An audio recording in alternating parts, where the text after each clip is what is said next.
Assalamualaikum warahmatullahi wabarakatuh. Saya Dimas Akil Saputra dengan NIM 30902000075. Di sini saya akan menjelaskan tentang konsep mapping yang sudah saya buat mengenai abortus. Yang pertama, pengertian abortus. Abortus adalah pengeluaran hasil konsepsi dengan berat badan kurang dari 500 gram atau umur kehamilan kurang dari 20 minggu. Abortus adalah gugurnya suatu kehamilan secara tidak diduga-duga, tidak terencana, spontan, sebelum janin cukup berkembang untuk bertahan hidup di luar kandungan.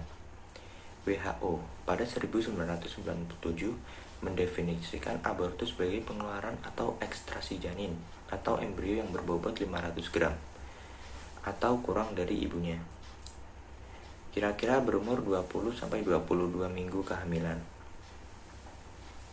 Etiologi. Pada kehamilan muda, abortus tidak jarang didahului oleh kematian mudiga. Sebaliknya, pada kehamilan lebih lanjut, biasanya janin dikeluarkan dalam keadaan masih hidup. Berikut ini hal-hal yang menyebabkan abortus.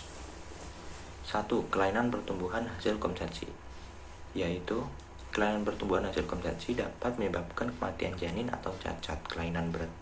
Kelainan berat biasanya menyebabkan kematian mudiga pada hamil muda. 2.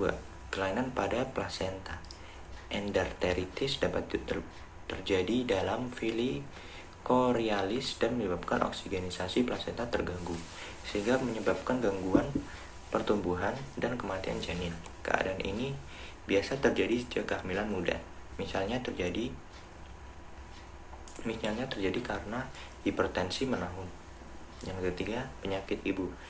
Penyakit mendadak seperti pneumonia, tifus abdominalis, pyelonefritis, malaria, dan lain-lain dapat menyebabkan abortus. Anemia berat dan keracunan juga dapat menyebabkan abortus. Anemia pada ibu hamil dapat menyebabkan kematian mudiga. 4. Kelainan traktus genitalis. Mioma uteri atau kelainan bawaan uterus dapat menyebabkan abortus. Ada juga faktor lain yang berpengaruh pada kejadian abortus, yaitu 1. Umur ibu.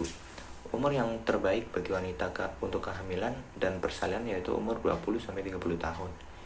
Risiko abortus spontan semakin meningkat dengan semakin lanjutnya usia ibu dan ayah. Frekuensi abortus yang dikenali secara klinis bertambah dari 12% pada wanita yang berusia kurang dari 20 tahun, menjadi 26% pada wanita berumur di atas 40 tahun. 2. Paritas. Paritas 2-3 merupakan paritas paling aman ditinjau dari sudut kematian maternal. Risiko abortus spontan kelihatannya semakin meningkat dengan bertambahnya paritas. Patologi. Pada awalnya, abortus terjadilah pendarahan dalam desi2 basalis, kemudian diikuti oleh nekrosis jaringan di sekitarnya. Hal tersebut menyebabkan hasil konsepsi terlepas bagian atau seluruhnya, sehingga merupakan benda asing dalam uterus. Keadaan ini menyebabkan uterus berkontraksi untuk mengeluarkan isinya. Pada kehamilan kurang dari 8 minggu, hasil konsepsi itu biasanya dikeluarkan seluruhnya karena fili chorioalis belum menembus desi2 secara mendalam. Pada kehamilan antara 8-14 minggu, fili chorioalis menembus desi2 lebih dalam, sehingga umumnya plasenta tidak dilepaskan sempurna yang dapat menyebabkan banyak pendarahan. Pada kehamilan 14 minggu ke atas umumnya dikeluarkan setelah ketuban pecah, disusul beberapa waktu kemudian plasenta. Pendarahan tidak banyak jika plasenta segera terlepas dan lengkap. Hasil konsepsi pada abortus dapat dikeluarkan dalam berbagai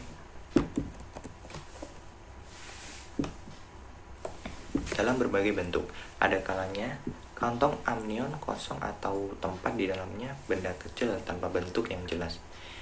Mungkin juga janin telah mati lama.